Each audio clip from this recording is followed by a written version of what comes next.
We got a caliper replacement for a 2012 Elantra. I start off by taking off the hose, the caliper hose. In the back, it's a 12 millimeter, and just let it drip. I always have something down there to catch it. Then I move on to my the bracket screws from the back. It's the 17s. Just loosen those up.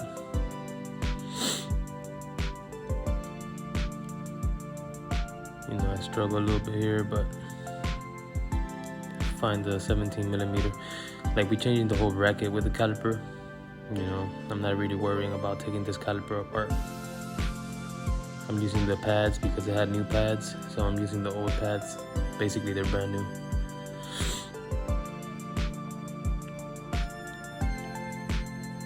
Take them off, and I'm gonna show you guys how to bleed this. The way I bleed it, I always bled it. There's different cars, are bled different ways. Pretty much the same concept, but they're bled. This one is easy to bleed if you're by yourself. Some cars you need somebody else to help you, or if you have one of those bleeding machines. But in this case, I bled this one myself, and it came out perfect. Just get rid of those bolts back there.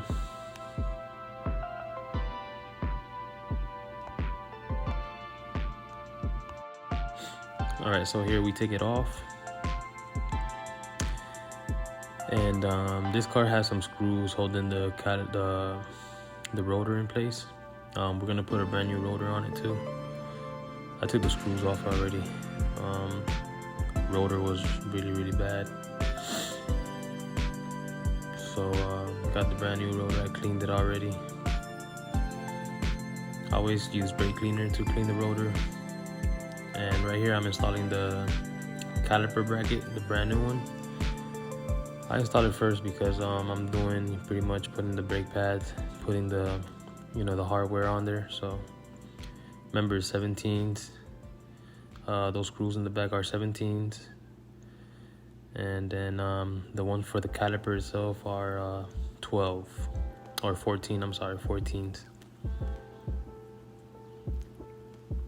Just screw that on there.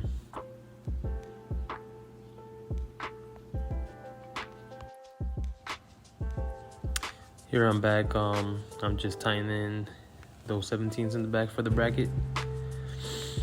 And I'm showing you guys here how that was the rotor that was on that car. Really bad maintenance. They just rode it to the end. It's really dangerous to have a rotor like that in your vehicle. I've done plenty of those a lot, so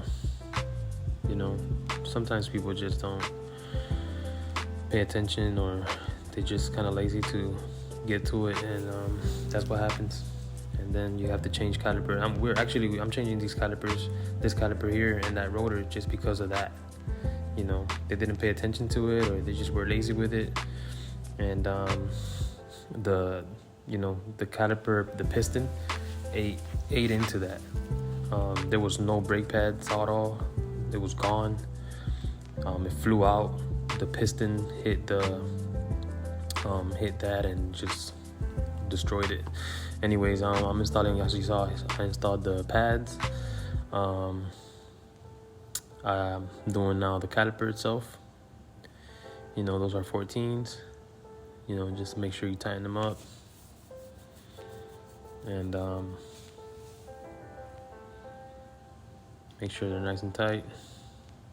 I've been doing this a lot, so for 14 years, I don't use torque wrenches unless I'm doing a head job, or anything that has to do with the motor that needs to be torqued on to a certain torque spec. But in this case, you don't really need to use no torque wrench. This is the screw for the caliper hose. So one of the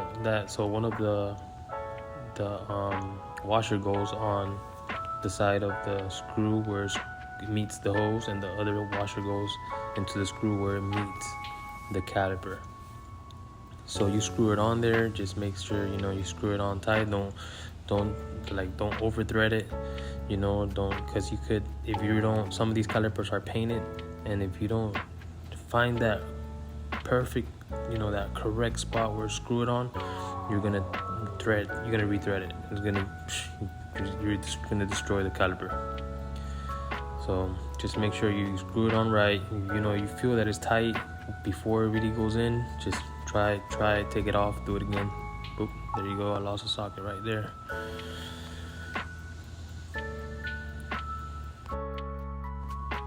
Well, here is the bleeder screw. I'm just showing you that you just have to have it kind of have it loose. And here is the actual tool that I use to bleed it. So it's a pump. It's a regular suction pump, like the ones you find in Advanced Auto Parts or AutoZone. I created that.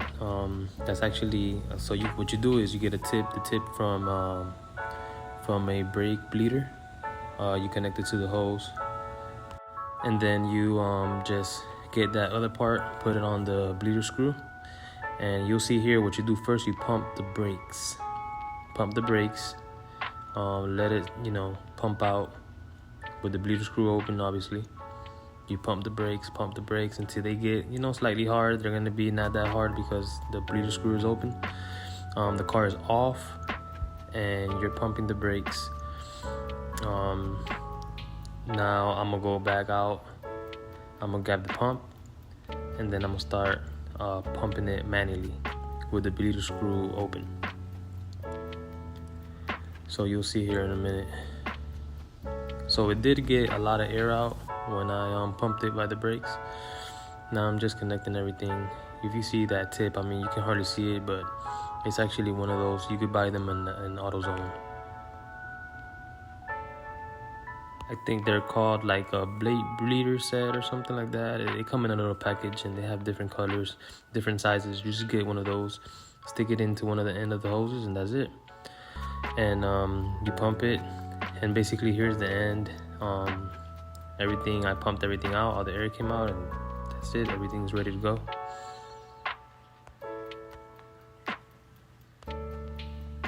You put your tire back on, and that's it.